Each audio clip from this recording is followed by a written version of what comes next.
Hey, beautiful people. I do not normally do an intro to my calls. However, this call today with Kate started in a really unusual way. So, for context, I wanted to jump in and share that we had started talking about my exercise regime and the fact that I do not exercise, and how she is a weightlifter and does the bikini weightlifting competitions. At the age of 60, it's like, oh my gosh, okay.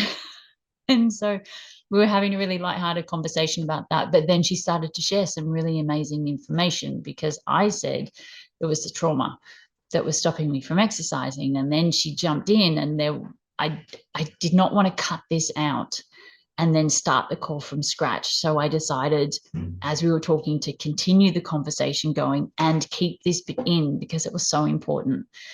And so, yeah, that's kind of why I wanted to jump in and do just a little intro to give some context so you knew why it just starts where it starts. Hopefully, you enjoy the show today. It was amazing having this conversation with Kate, but let's get on with it. I've got to get off my ass. I'm almost 50 and I am not exercising at all. I need to get off my Oh, butt. girlfriend, you gotta get on it. I know I don't do anything, but you know what? That's the trauma. It's the trauma, and that's what I'm trying to Right. unravel. Yeah. Unravel and move on at the same time, right? Yes. This Yes. danger of excavation is we're in this concurrent time of self work and social work. They Yeah. have to happen concurrently. People are like, oh no, I have to know myself more. I'm like, no, we don't have time. We No. need healers that are healing, Yeah. right? We Which need. is, I tell you what, this is all going in the call, by the way. Just as soon as Okay, you sorry. started talking about that, no, don't apologize because this is great. I've gone, right. Okay, we're off. Let's go. Yeah, here we go. Let's go. So, because I don't do a normal intro. So that's it. We are now off and running. Okay, good. So let's just start. We're just going to keep on going. So I I love that because when I first started this was like 17 years ago, it was very much, there was such a belief system that you couldn't coach people unless you were healed. And now it's so different. Now it's like people want people who are in the crowd. And the very first podcast that I did, Heather Ann said essentially that in the call, which was, you want people that are in the mud with you, but are maybe sitting a little bit further forward. You don't want someone that's never been in the mud because Oh, they don't you know. have to be no, you have to be one chapter ahead. Yeah. Not War and Peace. One chapter. Yeah. I Through love that. that. All right, we're going. We're going. Okay. So I'm just going to keep going with it. Let's talk about you. I know you've been through a lot of trauma. I know you've just gone through more trauma. Um, Tell me, there's so many different places that we can start with this. So where do you want to start? Do you want to start with your story? Do you want to start with what was actually programmed in your brain? Or do you want to Well, start with where you are now? Where do you want to I start? would just that's just a great analogy. And I would just say from the whole concept about what is programmed. And I think that at the same time that other people would view it as a curse, my ADHD has been ultimately an incredible blessing because it allowed me to be extraordinarily resilient and flexible under high traumatic state, and concurrently at the same time my ability to exercise, and namely when I found weight training. And again, I'm one of 9 children. So I grew up in a family of 11, and 7 of the 9 had drug and alcohol addiction problems. So, and I'm saying 7, yeah, one, whatever. But my drug of choice was boys and weight training. So when I found weights, I was like, there was something about it that calmed me down and allowed me to go through some pretty horrific things in my life, in a way that was always my centering. The gym was my sanctuary. How interesting. More so than anything, it was the place where it was all men. And yet I was always safe because I had my headset on. I called them Guido protectors. That's what I called them in the 80s because I lived in a really Italian section, so Guido Italians. And no men bothered me, but I knew that I was safe. And to this day, when I walk through the door of a gym, and the more testosterone, the better, I am calm because I know if this is the truth. If anything ever happened, like if someone came busting in the room and were going to attack me or something like that, they would all protect me because they're aware from the peripheral sense of where I am because I am a woman. Warriors protect. And in our culture right now, we need warriors, men and women warriors, but we need to find the balance in our evolution of allowing women to embrace their divine feminine and men to embrace their warrior, so that we can evolve together. It's such a crucial time right now in our masculine identity as much as the feminine. So do you not have, because it's really interesting as I'm sitting here listening to you, do you not have a punishment program? It seems to me like you don't have a program inside of you or a thought process that wants to punish you, because just based on what you said is no, I believe in negative affirmation. So the thing is not like, and if anyone of the listeners knows David Goggins, he's out of his mind, right? So if you are a warrior, or if you are a person that is here to make a difference, you must go to the dungeon of who you are, because manifestation and setting affirmations don't work. The visioning boards, studies have shown they're not effective. Why? Because people create this beautiful vision of what they want. They sit there and they go, oh my gosh, it's so beautiful. They get the dopamine hit. They get the serotonin boost. And then they sit back and have a donut because they've gone through the experience. Our brains, neuroscience, our brains don't know the difference from present moment, future, and past. It doesn't. That's why trauma is a tricky thing. Okay. It's why trauma is a tricky thing. We can change our programming of trauma. I've done it. I have. And I would say that that's a very important feature is that when I'm in the gym, I'm not always nice to myself. I'm like, Katie, you piece of shit. And I will laugh because I have to face my demons. I have to face the darkness. The only way into the light is through the dark. And people are afraid. They're afraid to name the fear. And as a high performance coach, I help people name the fear. I'm not afraid to sit in the terror of other people. I'm here to bring light to dark places. And yet I am not afraid. So then can we talk about some of your fears? Can we talk about some of your darkness? What are some of the things what are some of the really dark things that you've had to face? Well, one in particular, very, very interesting. So when I was growing up, as I said, I one of 9 children. So my brother that was just under me, I was 6 and 9, my brother Matt. Okay, he was wild. Okay, first of all, he was stunning. He was absolutely stunning, but he was wild. So I always was his cover, and I'd always be like, don't look at Matt, because I know he's doing something naughty. And because we were only 18 months apart. And then the twins were born. Number 8 and 9 were twins. So all of a sudden, me and Matt had a lot of time together.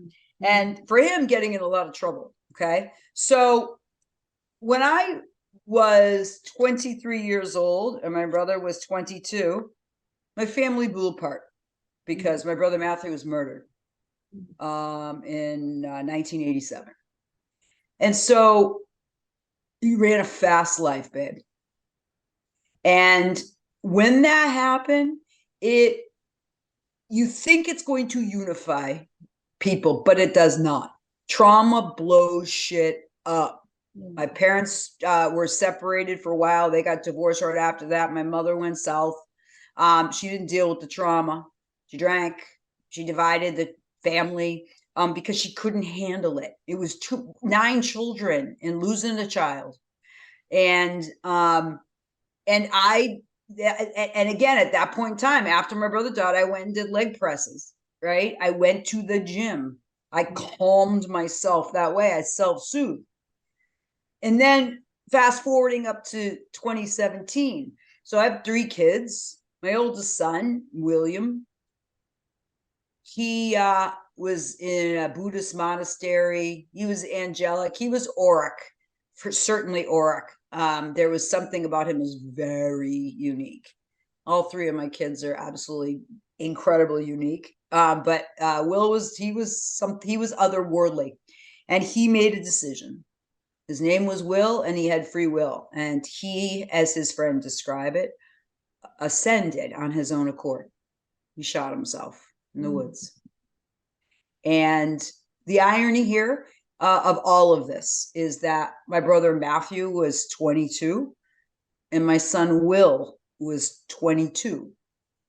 My mom was 54. How old was I? Wow. Oh, hell yeah, I was 54. Wow. So I knew that my work just wasn't bringing the light in the dark places in a light way. My work was to bring light in a big ass way. In honor of my son. Yeah. To heal the karma that came through me, the golden daughter who became hated because I chose to do grief very, very differently. Yeah. So when we speak the trauma, we blow the lid off of what was the family trauma. We become maligned. People don't like that. You shift things up, you know? So how did you do trauma? Apart from the weights, what else did you do? Oh, I did everything. What does that mean? Tell me. I want to know. I knew, well, number one, I had 2 other children. And my former husband had a psychotic break. My son had a drug issue. My daughter was little. She was 14. So I had to, everyone else around me fell apart in my family, but I had to stay together. Yeah. Financially, physically, emotionally, spiritually. I had to be the one that did not fall apart. And so that required extreme self-care. It required hiring extraordinary people. I always have hired, always. My budget has always gone to personal development, coaches, therapists, shamans, astrologers, lawyers, accountants. I am a professional services queen because this is the truth. And I grew up with no money, but I always find money for that stuff. Doesn't matter, because we will never evolve in our current situation. We will not evolve with the people around us. It won't happen.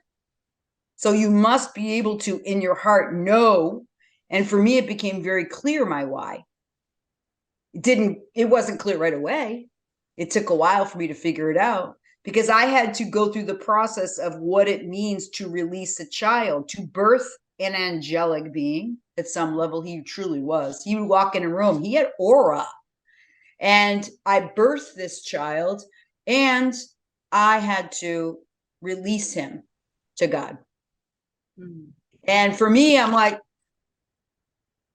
what higher calling is there for a woman, for a mother, for a parent, to release a child? And I say release because I had to release him physically, mentally, emotionally, and spiritually, because he made a choice to ascend. So if I was to release him, then wow, what kind of relationship could I have with him now? Because he was the most deeply spiritual person I know. So if he knew if there was more, what right did I have to think there wasn't? Yeah. But how did you not go into the victim for that? Because I don't believe in it, because that would have been disrespectful to my son. That would have been disrespectful to the integrity of my child. That takes a lot of strength. Like a lot of strength. It wasn't strength.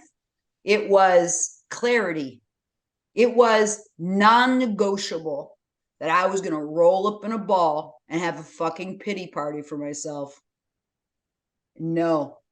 I did all the work that was required but that would have, it became so disturbing that I would think that I was a victim, and the shame and the guilt of being judged because people blame you.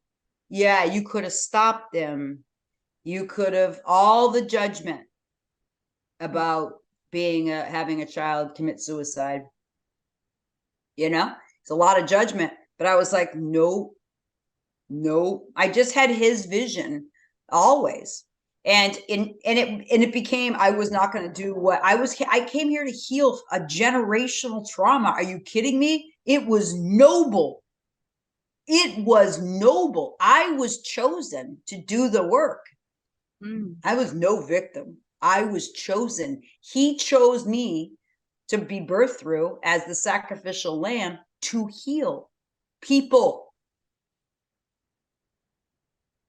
That was it.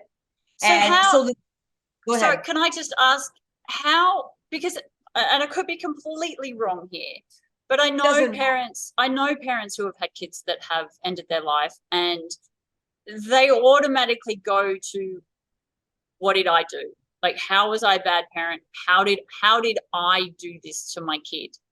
What I want to know is, did you ever have that thought, and how did you deal with it? Like, how did you not either deal with the thought, or how did you not have those thoughts? Like, how do you anchor so deeply into a belief that because this had to happen? Because ironically, like, his name was Will and he had free will. Yeah. And so when this is very interesting, but he was the center of the family in a lot of ways, energetically, certainly spiritually. He very much. So I remember after we were talking to the minister, and my other two kids were sitting on the couch, and my former husband's over here, and we're talking, and then the minister, she was great. She was also my grief counselor. And she said, at the end of it, we'll have a suicide prevention talk at the end of the service. And John and Sophie, my other two kids, super respectful, but they were sitting back on the couch, and they sat right up like this, and they go, no, you won't. No, you won't. You're not going to talk, because they respected their brother. It's the same as me. Even though we're pissed, we respected Will's decision because he was an honorable human being and he was on his journey. So how do we not respect the human choice? We all have a choice. I could choose to continue to suffer. There was one moment in particular that I remember. One of my girlfriends took care of Will after he got out of the monastery. He was there in California for like a month. And so I called her, and I was hysterical, crying. And I said, did I miss something? Did I miss something? I was crying. Did I miss something? Did I miss something? And she said, Katie, he was between two worlds. You didn't miss anything. He was between two worlds. And I was like, wow, yes, he was. Right? That was my moment, where that one moment that I remember very clearly falling apart. And that was her words. And I knew that she was right, because she knew him. And it was extraordinary. The only other thing that I think is a really powerful story of the power of transformation and knowingness and being able to portal in and understand that we are beyond this realm. I'm a very 3D girl, but I have a very deep connection to other dimension, thanks to my son and thanks to my studies in shamanism. But Will, in this dream I had, and this was in an actual dream, where he was outside. We were in like the moors of Scotland or something. And he was outside laying on the ground. And I said, I'm going to go talk to him. And I'm walking like I'm mom mad, boom, boom, boom, boom.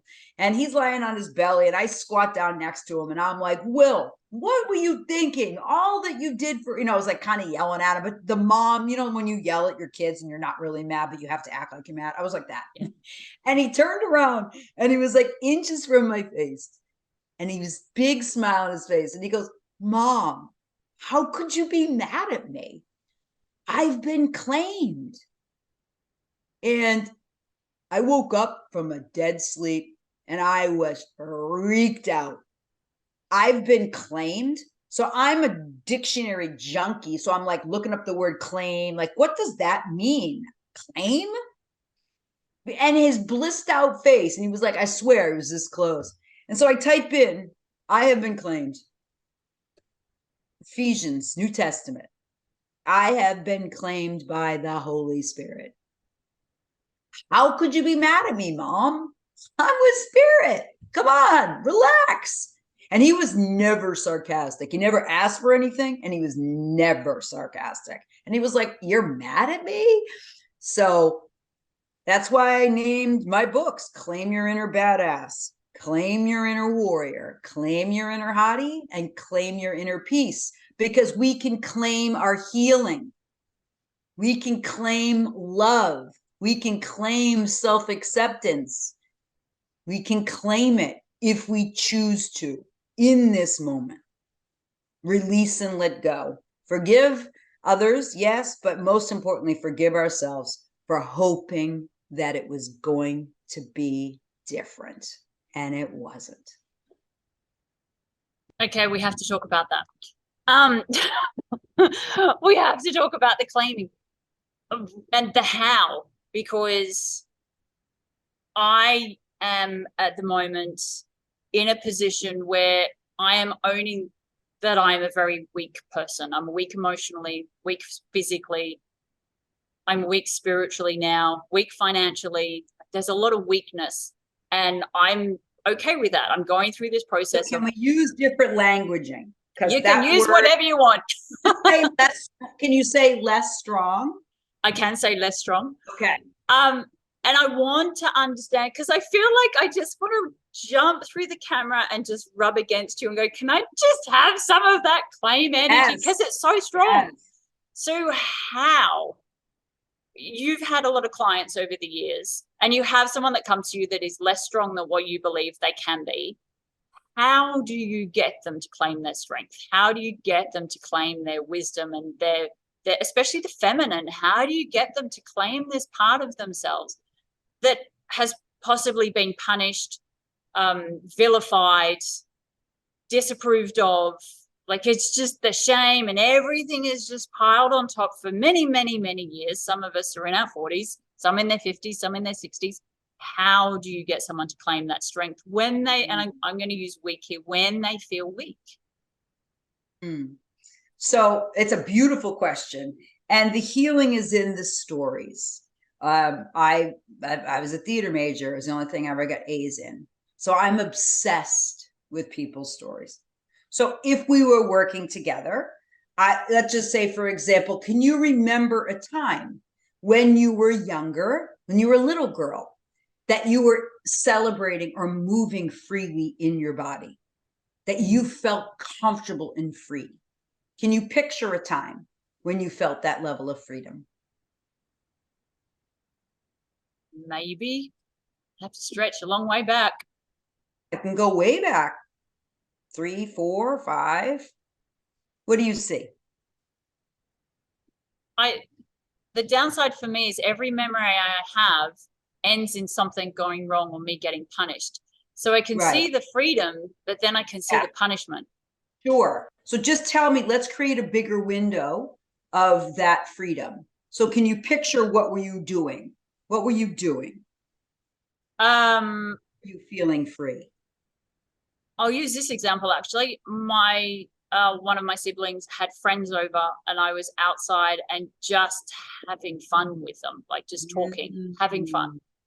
So talking and socializing. Socializing, yes. I was an extremely social child. Oh, I loved conversation.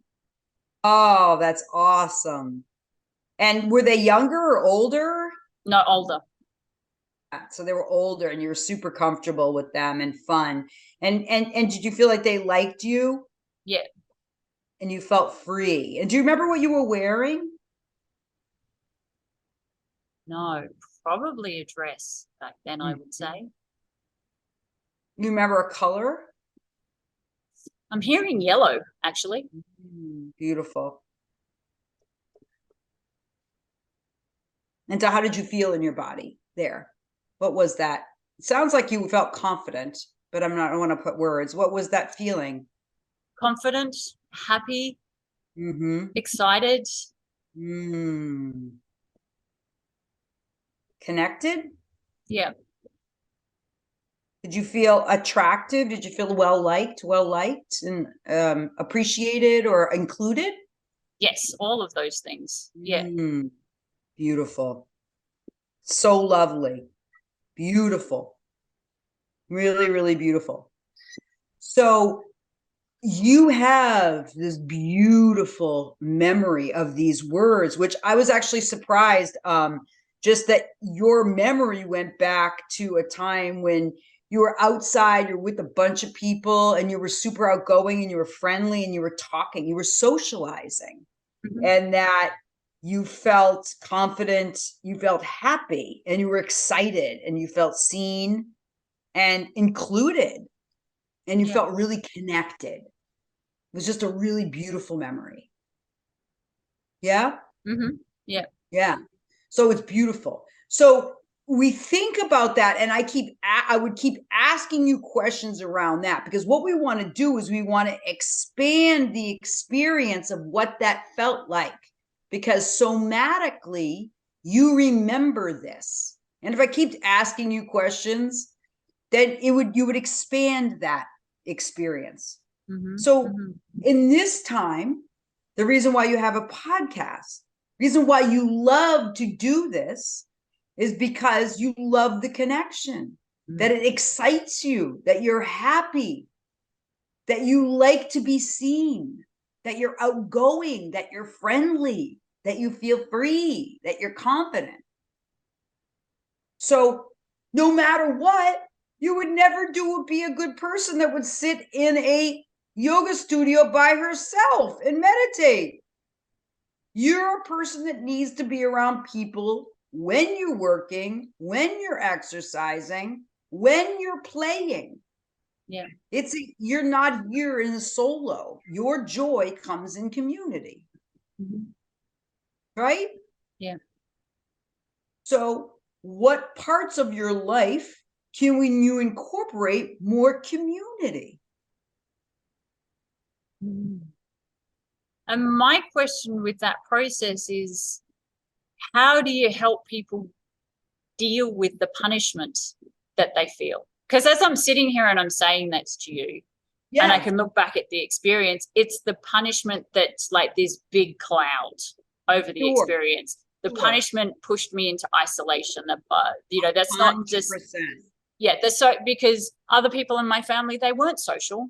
They didn't have lots of friends. They were punished for being social. I was punished for being me. That's Right. what I've realized. Right. You were punished because you scared your mother or your father. They were afraid of your light. So they did their best to diminish you. And here's what I realized just this morning, because my daughter and I were watching, I don't let her watch Disney, not a big fan of it, but she really wanted to watch it because all her friends had been watching it. So we sat down and watched Cinderella. And as I was watching Cinderella, and then she asked me about all the other Disney, she said, but Mum, why was Cinderella punished so much? She didn't do anything wrong. And when she's 8, and when she asked me this, I looked at that and I went, oh my God, this is the validation I got for the punishment. I'm getting it from my mum and dad. But then I'm watching movies like Snow White and Cinderella, and even if you go down the path of The Little Mermaid, and any of those kinds of movies where the female was always punished just because she was alive. Like there wasn't any valid reason for it. We couldn't watch Disney when I was a kid. My mother we didn't watch TV. My mother just didn't really let us watch it because of that type of thing, Yeah, so we did. So what I want to say in regards to that. So all I wanted to do was I wanted to expand that experience for you, right? Because ultimately that's what your past, present, and future, this linear thing of time isn't all an illusion. So now that you know and you journal, I remember what that day was like. I remember what I felt like. I remember what you want to remember, so that you can expand it and so that you can create more of a sense of a community and those feelings, right? We can easily cloud the trauma, but the trauma becomes a rewind and replay because it's familiar to you and it has become comfortable. And I say bullshit to that. Your trauma is not comfortable. Stop being comfortable with being uncomfortable. And that's exactly what it is. It is being Right. comfortable with Right. being uncomfortable. Right. But Yeah. but your trauma, even if it's trauma, is familiar and it's like a warm, fuzzy blanket. It makes no sense. Right? Yeah. There are 3 fears. These are the 3 fears that keeps us stuck in rewind and replay. Okay. We are in behavioral change. We have the only way we can shift the belief system is to go back and figure out what it is that we're afraid of. Because the opposite, it's either faith or fear. Either you believe in the light or you believe in the dark. You're just choosing to believe in the dark. The question is, it's serving you. Why? 3 reasons, potentially. One is that you're just thinking, man, it's going to just be hard to not think that way. It's just the process is going to be too hard. The process pain is one of them. The second one is outcome pain. I'm going to do all this work and I'm just going to get punished again, right? The outcome isn't going to be worth it. I'm going to do all this healing or I'm going to let all this go and it's not going to be worth it. The third is the big one. This is where a lot of childhood trauma comes from. If I make the changes, if you let go of your trauma stories, what do you lose? Your trauma worked for you because that was the only way you got love. If you conformed, that's what it felt like to you. You associated with love. Is that true? Right?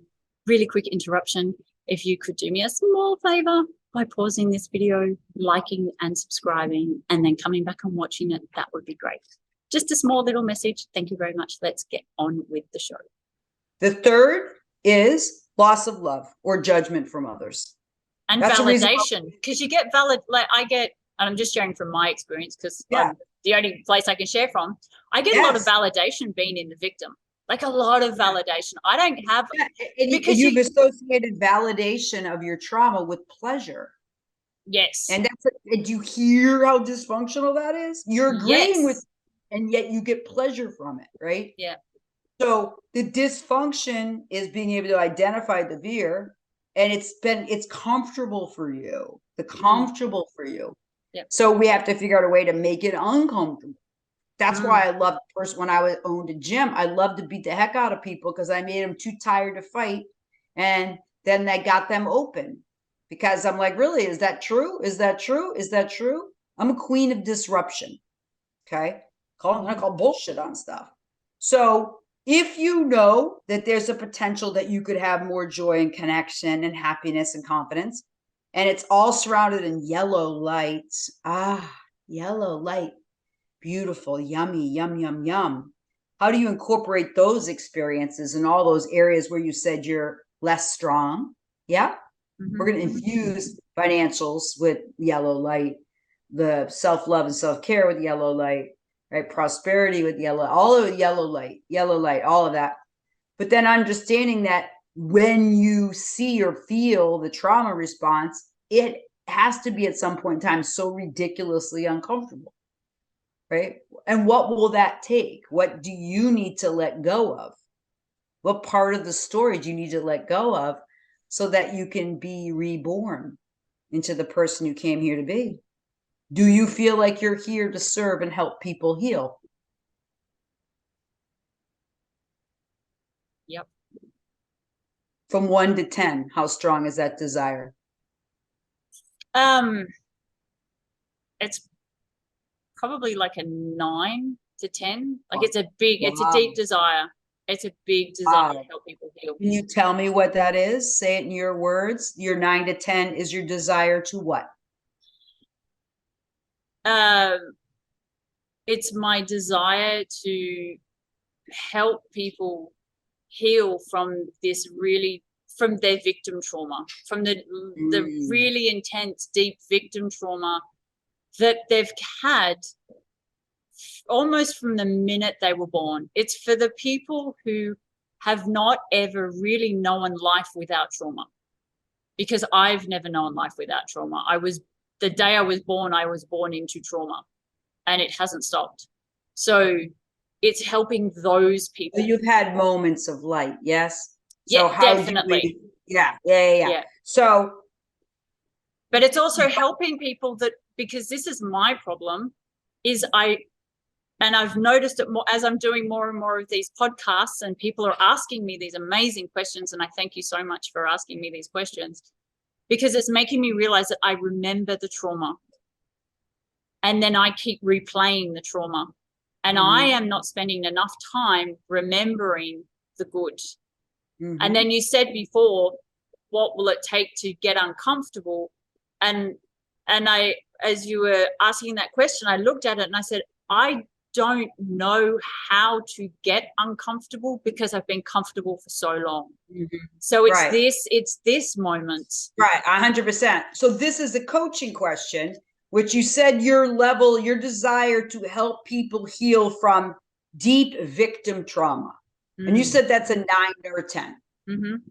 Okay. So my next question to you is, in all the gifts that you were given, all the yellow light that has been bestowed on you as a soul to learn these lessons through this family of origin, to come in here, but yet at the core of you is only pure yellow white light, what potential have you tapped into of your light? 1 out of 100. Right now, not very much. In the past, I Throw me a number. I probably got up to about 45 in the past before I shut things down. Now I'm just like dipping my toe in. I feel like I'm sitting at about 25 to maybe 30. Okay, cool. So the average high performer, people that are high performers that are functioning well in life, averages about 40 to 60%, boo. So you're in the range, okay? You're in the range. My question to you is, what's it going to take for you to break free of your limited belief system that's preventing you from living within the 75% of the light that you have been here to give to this world, and the world needs you? So you're going to be selfish and you're going to hoard the light, or you're going to make some decisions to share it? This is up to you. But you tell me you want a 9 or a 10, and yet you're at a 2 or a 3. It's a big range, isn't it? So can we talk about that then? How do you step in, or how do I, and how does anyone else step into that energy? Because as you're asking me the question, going, what is it going to take? I'm like, if I know, I don't know. I've been doing this shit for 17 years. Yeah. I don't know. Let's talk about in essence what people are curious about. Katie, why are you so motivated? So I'll tell you, motivation isn't something that you just get. You have to generate it. Okay. So you can be motivated by 2 things. If anyone's listening, you should be taking notes. Motivation is fueled by 2 things. It's either fear. We went over the fears. Fear of like loss, fear that's going to just be hard, feel that it's just the process is going to suck, all these things, fear of abuse, of rejection, blah, blah, blah. We're motivated by that. A lot of people are. But when you're comfortable with that, then that's not a motivation. Let's not talk about comfort, because it isn't comfortable. It's a hell and it's a nightmare, and people are making choices to live in a hell and a nightmare. Stop using the word comfortable. It's not comfortable. It's hell and it's a nightmare. You are diminishing yourself by making that choice, and you're modeling it for your daughter. And that is enough for me to think that I'd want to change. Yeah. Okay. How important is that your daughter doesn't rewind and repeat what you're doing? 1 to 10. You tell me. 1,000. It's not even a 1 to 10. It's like 1,000. That's why I'm doing this podcast. What are you going to choose? Okay, because now we're moving on to the model of motivation. There are 4 things, positive motivations. You can decide what they are. Okay, they are we're motivated by freedom. We're motivated by happiness. We're motivated by growth, and we're motivated by transcendence. It's our choice what we're going to choose to motivate us. Fear or freedom, happiness, growth, or transcendence. Mm-hmm. Okay? The mothership of all things for motivation. One word. Choice. You have the power to choose. And what about the people that don't feel like they have a choice? Because I agree, but I tell you what, it's hard to really own it's hard. that you have a choice. You know why it's hard? Why? Because for two reasons why people say it's hard. For victim mentality. This is all based on behavioral science and neuroscience. Two reasons why is because people play victim for two reasons. It's comfortable, supposedly. But there's two things. There's only two ways back to love. Only two. Taking personal responsibility. And then understanding that it's the forgiveness thing. It's not just forgiving other people. It's not forgiving your mother and your father and your sister, your brother, all that, everyone that's abused you. It's you forgiving you for hoping you were going to be loved in the ways that you felt you deserve to be loved. And every single moment of every single day, you keep hoping that story is going to change. So we can either forgive ourselves. I forgive my mother for not being able to love me the way I needed to be loved when my son died. And even more important, I forgive me for making an agreement with my mother that I was going to be the one that was in charge of her happiness so that she could feel, or I could feel, that she loved me. That's what I discovered when my son died. I'd hold no anger towards her at all. I freed myself. So we have the power to choose our healing. And it requires two things. Taking responsibility that I'm in charge of my happiness. I'm in charge of my yellow light. I'm in charge of getting the love that I know I love and desire and deserve. And I forgive myself for hoping it would be different than it is. Amen. And now today is a new day. I choose love. I choose love. Once we make the choice, second word, we must commit. We must commit. We must commit to our highest and best self. You must commit to your daughter. I must commit to the legacy of my son. I must commit to my other two children. I must commit to ensuring that my body is a holy vessel so that I can do my highest work. There are things that we all have that are non-negotiable. What is that for you? What now are you ready to claim as your non-negotiable? It's just something to consider. I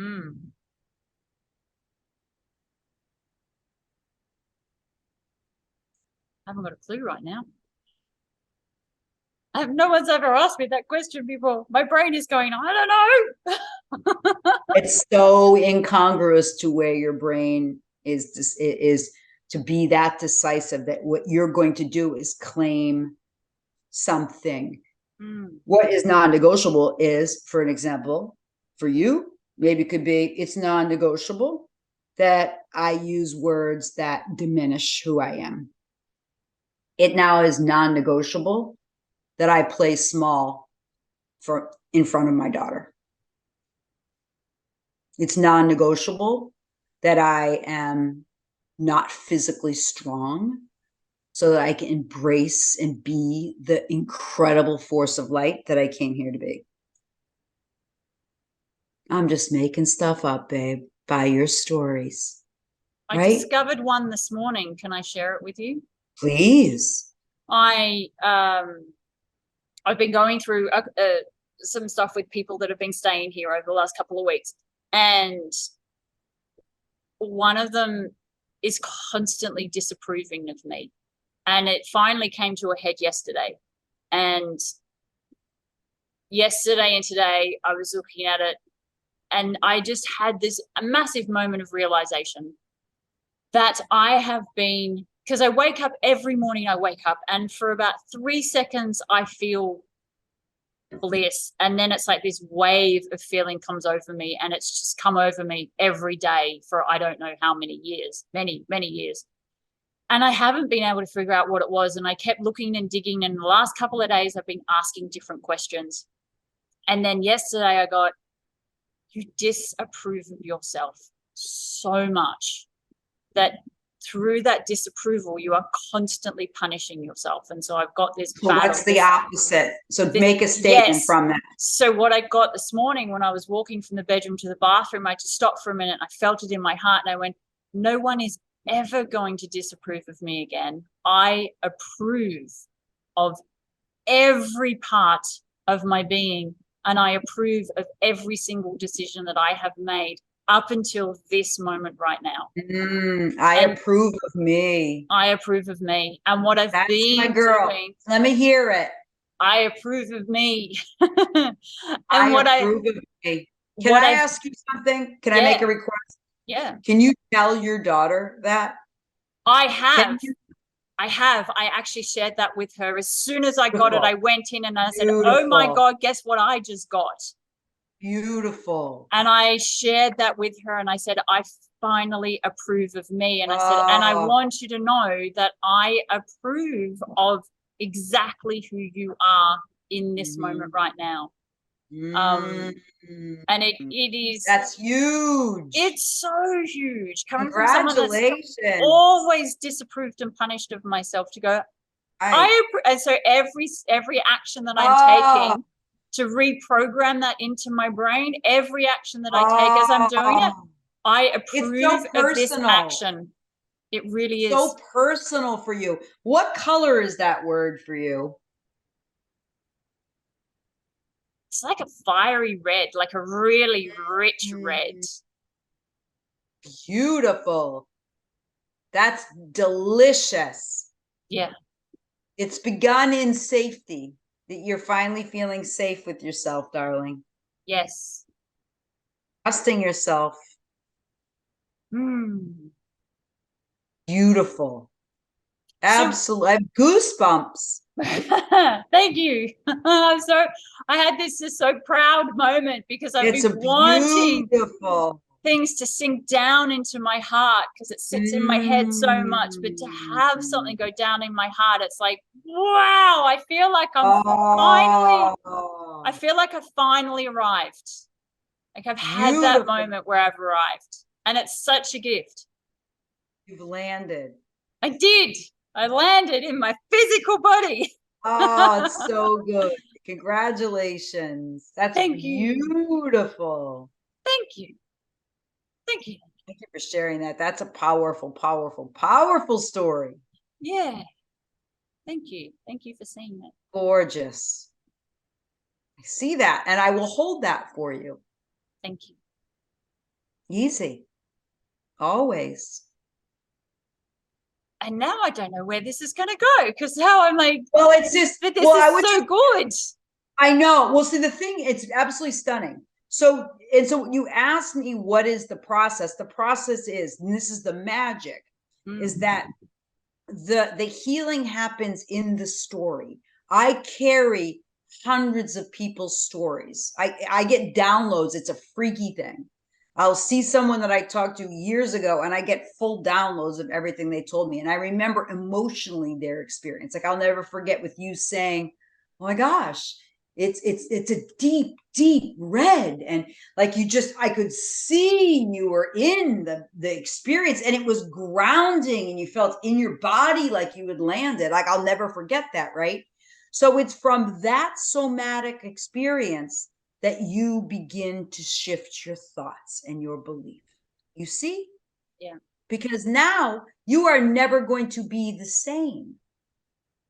Our evolution, our healing is spiraling up. you are never going to be where you were before, ever. It's impossible. You're at a new level of conscious understanding. You could never be homeless. You could never be, abused and mistreated ever again. It's impossible because you're not the same person. It's that challenges me. thing. That challenges me because you just said you will never be homeless. And that is a very big fear of mine, is being homeless. I know, that's why I brought it up. And I'm sitting going, how can you be so sure? Because it will never happen, because you're never going to let that happen to you, because you have people that love you. And your work is in building community of people where you feel loved and accepted. You already described your perfect life experiences. And now you just manifest that into all areas of your life.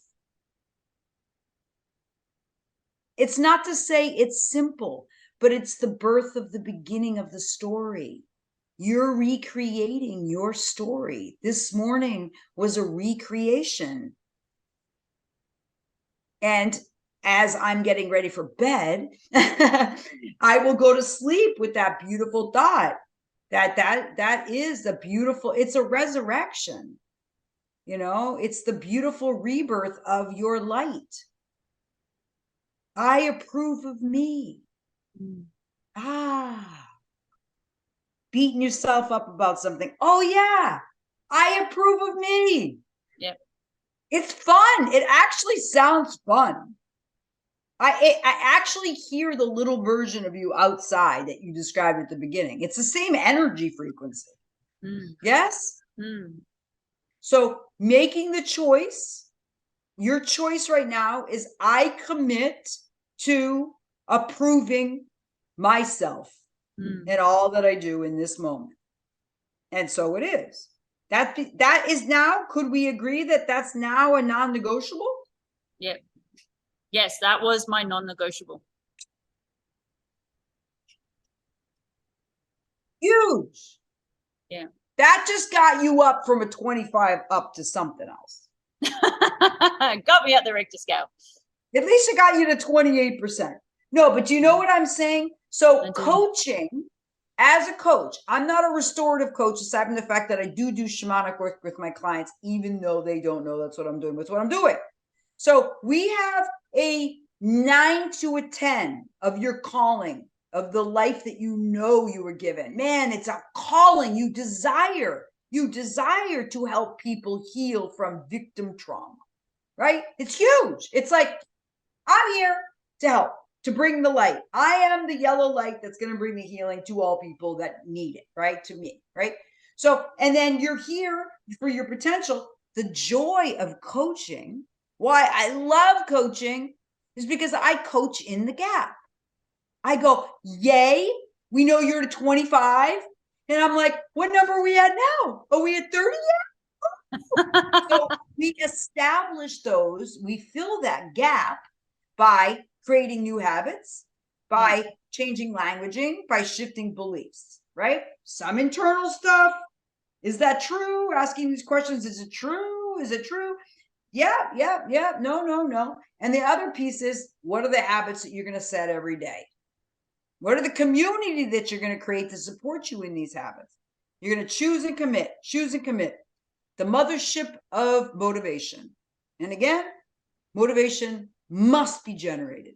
It is not, oh, that person is more motivated than the other. I'm competing for a bikini competition. I'm 59 years old. I do not want to work out. I do not want to not eat, but I committed to it. I'm in week 5, almost week 6 of deprivation, of living a life like a monk, like my son Will, right? He got his grittiness for me. Why do I do it? I don't do it to compete and win. I do it because I have to face my darkness as I move to the light. I have to face what is hunger. What am I really hungry for? It's not suffering. It's an exaltation of an understanding and a deeper understanding of who I am. I am unusual. I was not given a small light, and I have been playing small. I have been playing small. I have been at 60% of my potential. As of last week, I'm no longer going to play that way. And it's requiring me to do some big shifts. What was it that changed last week that makes you want to shift into a bigger potential? Well, what happened was, in this journey through the diet, nutrition, and also I've been playing my physicality real small. So I've been hearing my whole life, "Oh, Katie, you're so sexy." And it just, like, I was just a romance queen, boys, boys, boys. That was my thing. It was my drug of choice, So I've always felt very attractive, and I know my power as a woman. I love it. I'm a very sensual woman. I'm very comfortable in my sexuality. I'm very comfortable in it. It's just been a power for me. I love being a woman. And yet, as in my public life, I would downplay that part of me. And it's almost like the fear was that, and came up in therapy and in my shamanic work, that if I could I can still, to this day, I can be in front of like 5,000 people and talk, and like, I don't have any fear that way. But my deeper fear was that I was going to get, in some way, I was going to be assassinated. And it wasn't, I was going to get assassinated by somebody else. I was going to assassinate me. Right. Mm-hmm. I know that. Yeah. So I had to dim that light. And now I realize that, no, I'm okay. I'm protected, right? I have the light of protection around me. So I don't have that same fear, but that fear was preventing me from going all in and presenting myself as the confident, sexy, smart, in a society that doesn't like that. It doesn't really like it. And I lost like a lot of followers because I'm just like posting bikini pictures. There's a lot of haters out there. But I just made the determination after just a meltdown, and my coach actually kind of calling me out in a weird way and saying, well, maybe you need to figure out what those women that are unfollowing you need to hear. And I was like, no, I'm not going to placate. And so she was speaking because she was like, well, I'm like those women, maybe, or whatever else. And so it required a big honesty on her part to say, what do they need to hear? And then it required me to sit back and think, I don't need to diminish myself or explain myself to anybody. If they don't like me and they unfriend me or unfollow me because they're uncomfortable with my confidence or my light, that's okay. Big ass deal for me. Big ass deal. And she knew it too. But this is the beautiful thing when you think about coaching as a business, is it's an influence process. I'm learning as much as she's learning, right? And how do we live in grace that everyone who's responding to us in any negative way is afraid? You had people, your family were afraid for you, and they were afraid for themselves.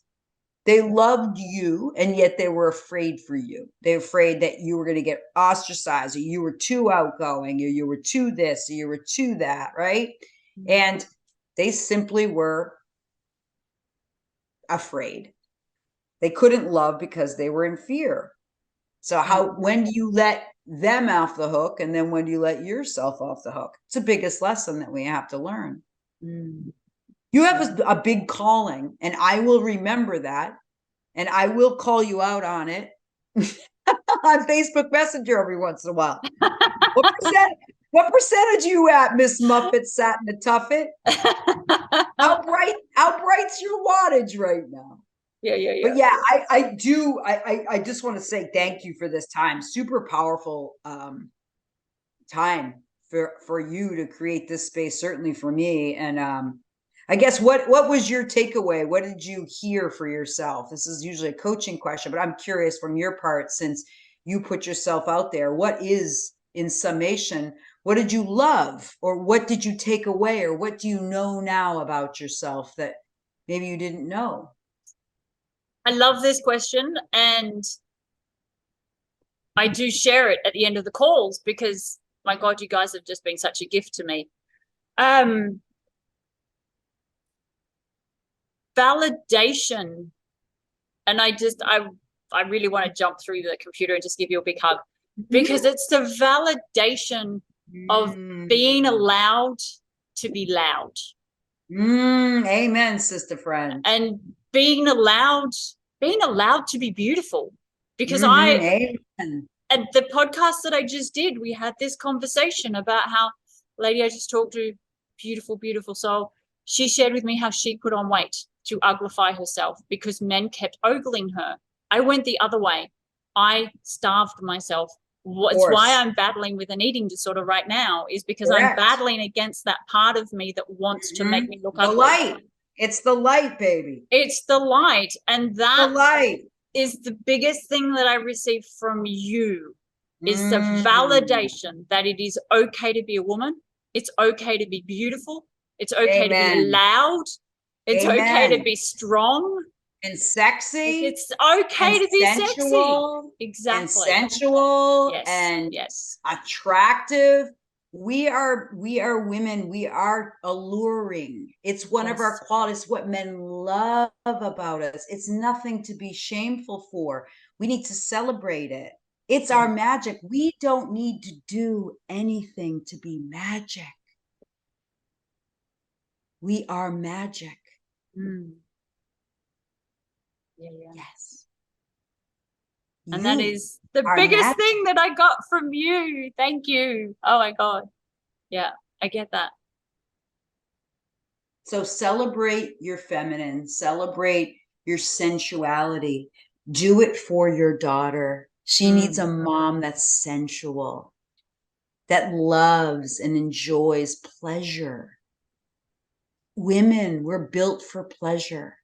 Yeah. It's a beautiful thing. You deserve it. Thank you. I could just keep talking to you for hours. Yeah, I'm just trying to think. There's just as far as if people have any questions you want to reach out. I mean, my website's Kate at kate-mckay.com. But I have a podcast, Master Your Life with Kate McKay. I have a confidence course that's going to be released. All my books are on Amazon. So my newest book, Claim Your Inner Hottie, it's all about this conversation that we just talked about. We can embrace our vitality, our sex appeal, and our confidence by owning the light and understanding that that truly is our biggest obligation. It's a responsibility. It's not like, wouldn't it be nice, people? It's our responsibility to claim our light. How lucky are we? How blessed are we? I am letting that sink in. And all of your links will be in the description as well. Yeah. They will all be in the YouTube description. Well, I appreciate you. And and I see you. And if let's continue the conversation, and any questions, just reach out. And thank you so much to your audience for being with me and my energy, even though it's, it's a little after 11 here in the States, and just getting ready for my show. And I'm grateful to end my day with such a beautiful conversation. So thank you so much. I really appreciate you. Thank you. I really appreciate you. Thank you. Thank you. Wow. This call with Kate, I think, has been the most life-changing for me so far in all the calls that I've done. Just the example of the strength that a woman can have, and the determination and the knowingness. She is, for me, she has been this massive representation of, I guess, what a woman looks like when she just fully embodies all of her strengths. And yeah, it's really made me kind of see the chasm between me and a woman that is really, really strong. It's been really, really deep and transformative, and I'm interested to see where this goes. I'm interested to see where I take this information and where I start claiming ownership of all of these different parts of me that I have previously not even owned, not even looked at, not even considered. Yeah, this has been a good call. If you want to connect with Kate, the links are going to be in the description below. Please make sure you do take the time to like and subscribe, especially if you want to keep seeing these amazing interviews that I am doing with people. We've got more coming. I still have more in the trauma series. And then I am already recording the eating disorder series as well. I've just started doing that, and oh my God, that has changed everything. So please make sure you like and subscribe and share. This was a beautiful call, and I feel like there are a lot of women in the world that could really do with hearing and feeling Kate's energy. So do make sure you share as well, and remember, you are truly appreciated. Mwah.